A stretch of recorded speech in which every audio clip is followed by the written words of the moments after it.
Nagsagawa ng libreng speech therapy ang Northern Samar Local Government para sa mga batang may tuturing na neurodivergent. Yan at ang iba pang mga rumarapidong balita mula sa probinsya hatid ng iba't ibang istasyon sa ilalim ng MBC Media Group.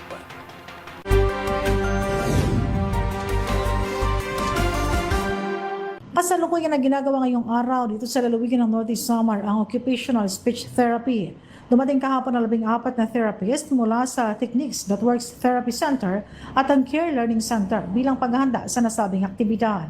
Ang team ay nagkaroon kahapon ng courtesy call kay Northern Samar Governor Harrison Chuan sa Kapitulyo.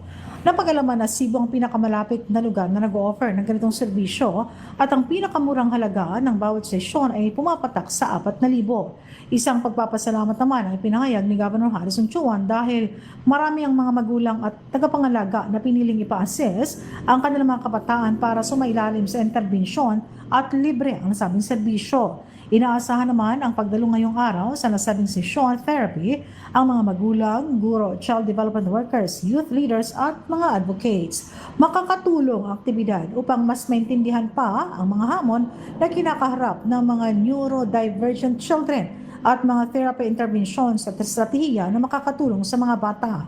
Ang seminar ay mula ngayong araw, Agosto 28, simula alas 8 ng umaga sa ibabaw hall ng Kapitulyo. Ang maaaring sumalang sa nasabing sesyon ay mga batang edad 2 hanggang sa 13 taong gulang.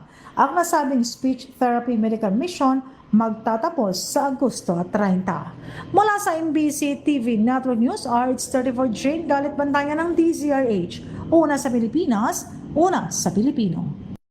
Umabot sa 100 persons deprived of liberty o PDL sa Davao City Jail Male Dormitory ang nakinabang sa libreng legal assistance at consultation na isinagawa ng mga abogado ng Integrated Bar of the Philippines o IBP Davao City Chapter. Agosto 27, 2026, isinagawa ang aktibidad bilang bahagi ng National Synchronized Jail Decongestion Activity na layong mabigyan ng mas malawak na akses sa serbisyong legal ang mga PDL at makatulong sa mga hakbang upang mabawasan ang overcrowding sa mga jail facility. Ayon sa Bureau of Jail Management and Penology o BGMP, bahagi na ng programa ang pagsusulong sa karapatan ng mga PDL na magkaroon ng akses sa legal na serbisyo at mapalakas ang mga programang nakatuon sa kanilang kapakanan at mabilis na pag-usad ng kanilang mga kaso. Pinangunahan ng IBP Davao City Chapter ang pagbibigay ng libreng legal consultation katuwang ang Welfare and Development Unit at Paralegal Unit ng Davao City Jail Male Dormitory. Sa pamamagitan ng aktibidad, nabigyan ng pagkataon ang mga PDL na direktang makonsulta ang mga abogado hinggil sa kanilang legal na usapin at estado ng kanilang mga kaso. Para sa MBC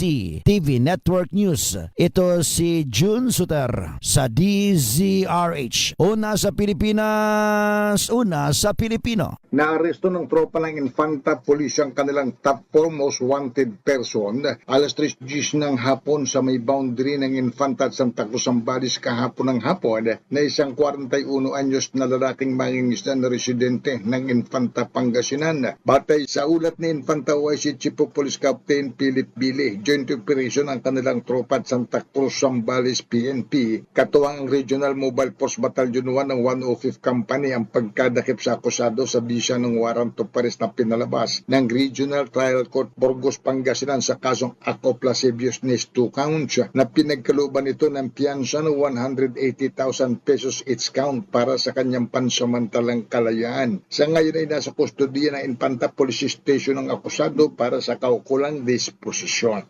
Mula sa Action Radio Pangasinan para sa MBC TV Network News, ito si Freddy Fardo, RH32 sa Pilipinas, una sa Pilipino.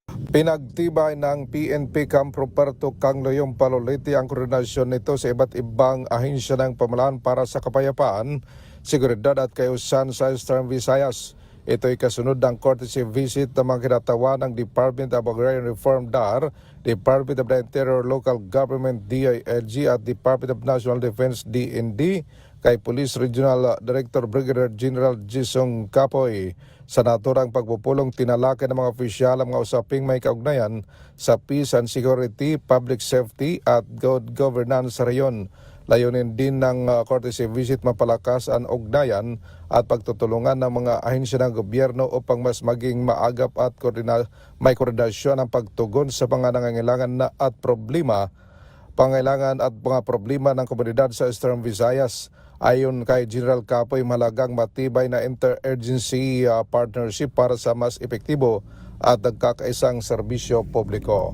Mula dito sa DYVL Action Radio Tacloban, ito si RH32. Jimmy Angay-Angay para sa DZRH, una sa Pilipinas, una sa Pilipino.